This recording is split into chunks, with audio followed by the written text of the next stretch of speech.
sequência, a gente procurou fazer um comparativo de versões. A versão 2.5.01, que já está na nota técnica 19, né, até recentemente a 20, e a simplificada que entra em vigor efetivamente lá em maio.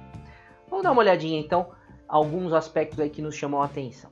Primeiro, redução do número de layouts. De fato, a gente teve de 48 layouts para 40.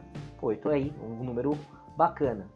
Porém, é mais expressivo na questão do número de campos, né? Quando a gente vai no número de campos, a gente percebe que passou de 2.700 campos para 1.911. Isso, obviamente, falando do e-social como um todo.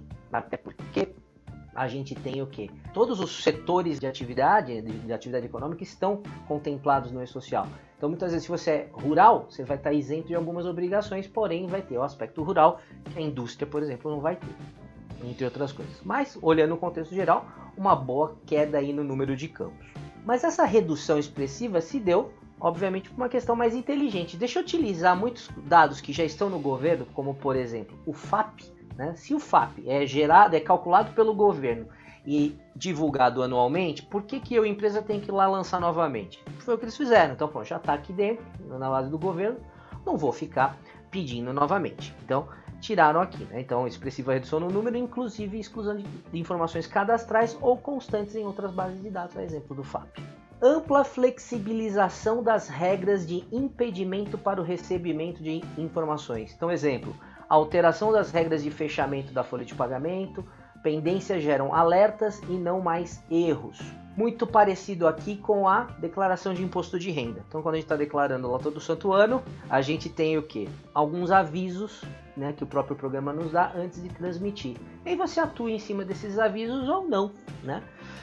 É uma faca de dois gumes aqui, por isso a gente frisou a necessidade de um compliance mais rígido.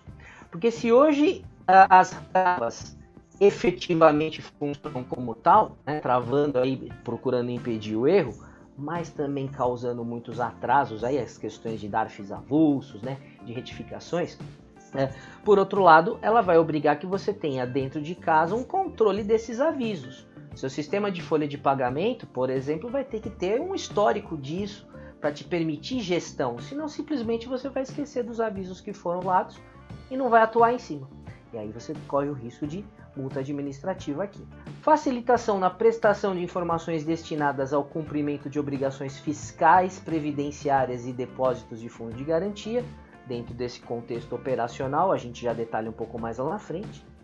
Utilização do CPF como identificação única do trabalhador, então não precisa mais lançar o número do PIS, né, do NIS, até porque, como falamos lá no começo, a gente teve a integração CPF, o PIS, e hoje todos nós somos conhecidos pelo CPF. E a simplificação na forma de declaração de remunerações e pagamentos. Então, continua com os dois layouts lá, o S1200 e 1210, porém de uma maneira um pouco mais simplificada. Mas vamos dar uma olhadinha aqui nesse gráfico. Veja aqui, ó, 39% essencialmente inalterado, né? E entre 4% e 7% aqui, um trocou informação com o outro, um evento acabou incorporando com o outro.